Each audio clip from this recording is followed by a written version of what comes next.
Hi, in this video, I'm going to talk about managing fear after the completion of breast cancer treatment and maybe even during.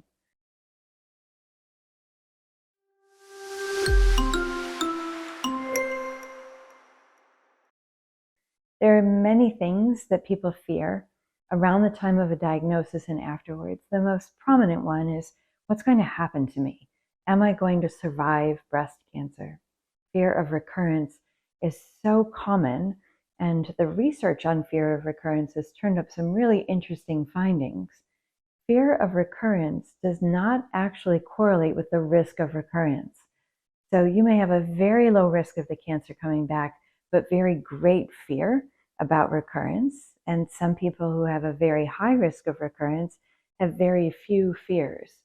What this means is that regardless of the stage of diagnosis or the prognosis that you are given, the likelihood you'll be cured, the fear of recurrence is actually its own journey or its own thread, its own characteristic that people tend to carry with them. There are other fears that I'll touch on briefly, fears of the financial impact of cancer, fears on the impact on your family, fears related to things you've lost. Let's say you've lost a very strong intimate relationship with your partner. You fear, is this going to come back? There are other things that change during cancer treatment that you might fear will never return, things you've lost. And grief is a really important part of breast cancer's experience. We have another video about grief that you may find really helpful, because we talk about all different kinds of grief, and many of you have commented that that's been really helpful for you. So when we have grief, sometimes that's because we fear what we've lost will never come back, and in some cases it won't. So if you have loss of ovarian function because of chemotherapy, you might fear it will never come back, and you may also be grieving knowing that it most likely won't. What I'd like to talk about more, though, is fear of recurrence. There are things that we know trigger fear of recurrence. The first is having symptoms you can't explain. So if you develop an ache or a pain, a headache, vision problems, changes in your skin, if you can't explain those to yourself, if they don't make sense, you didn't have an injury that caused the bone pain, or you didn't burn yourself that caused a skin change, then this might trigger fears of recurrence. It's very common. And what I've recommended and my patients have taught me is, if that symptom is unlike anything you've ever had and it persists for more than 5 days, give the office a call. You're never bothering us if we get to tell you that doesn't concern us. And we can do tests if it's indicated to see if the cancer has recurred. So sometimes not knowing is worse than knowing. So nonspecific symptoms, meaning I'm not sure what this is, can be a big trigger for fears of recurrence. Another trigger is anniversaries. So I have a dear friend diagnosed in September with lymphoma. And every year in September, as the light changes and the air changes and the leaves begin to fall, she gets really anxious. And for quite a few years, I had to remind her this was the anniversary of her diagnosis. You have lots of anniversaries, right? The anniversary of your biopsy, the anniversary you were told you had cancer, the anniversary of your surgery. There are many anniversaries, and those can all trigger fears of recurrence. You're sort of sucked back to that time, and it's not uncommon. You may also celebrate those anniversaries, so it can be both a time of fear and celebration. I don't want to tell you how to feel at your anniversary, but we do know that anniversaries can trigger fears of recurrence. The third thing is hearing about somebody else close to you who's had a recurrence. It's not unusual for me to get calls from patients who have symptoms. They're very worried, they can't sleep. And I always ask, is there something that's gone on in your life? Is there something going on with somebody you know that might be on your mind? And it's very often the case. The other trigger is hearing about a celebrity or other famous person who's diagnosed with cancer. So there are lots of things that can trigger those fears of recurrence. Fears about recurrence are so common that I want to just normalize that. It's really sort of part of this whole thing.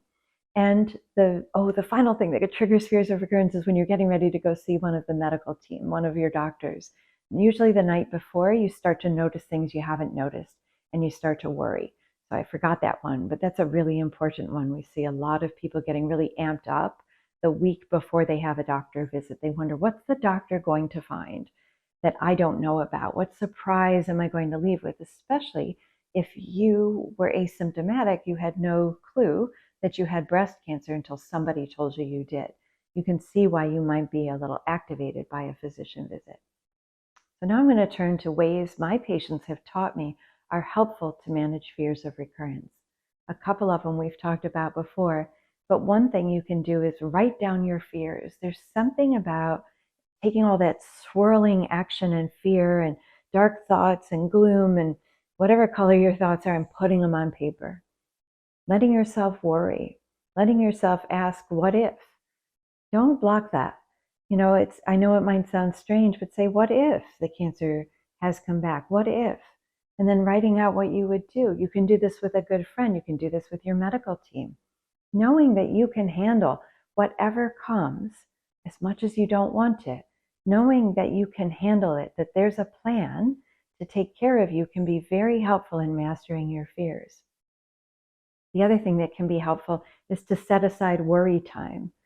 Just don't do it at bedtime. So a good worry time is around dinner time, between 4 and 6. If you're at work, maybe at the end of the workday, just set a timer for 10 minutes just to worry and be afraid. If you don't do that at a time before you have time to debrief from it and settle your nervous system back down, it's going to pop up in the middle of the night when the whole world is quiet and you're the only one awake in the house. So find space to talk about your fears. Believe it or not, talking about your fears doesn't make them come true. The other thing I'd love to encourage you to do is think about another time you were afraid. So if you've been pregnant, it's very common during pregnancy to have fear that you're going to lose the pregnancy, have fear that there'll be something wrong with the baby, have fear that the baby after born will get hurt or have something serious. And if you've lived through this, you've known when those fears come true that you have managed. It's not something you would have picked, but you have managed it. But let's say you haven't and you feared those things and they didn't come true. How did you cope with that uncertainty? How did you get through? I know for me, when I was pregnant with both of my daughters, I feared for their safety all the time. And now that they're young adults, I fear all the time for them. It gets worse the older they get in so many ways because we can't control the outcomes or what they're doing like we could when they were really little. So what is it that you do to talk yourself down when you're so afraid? The final thing is ask, does being afraid and nurturing these fears and letting them grow, untethered, unchecked, does that actually change the outcome? So this is a little bit of, cognitive reframing. Does it help to worry? How does it hurt you to worry and be afraid? What would be possible if you could stop being afraid? How would that help you? And how would it change the outcome if you let go of those fears? It won't change the outcome. I'm not asking you to change your behaviors or not go to your appointments or not take your medication, but worrying about things and being afraid actually makes them loom larger. Writing down on a piece of paper, sharing them with somebody can help you with those burdens.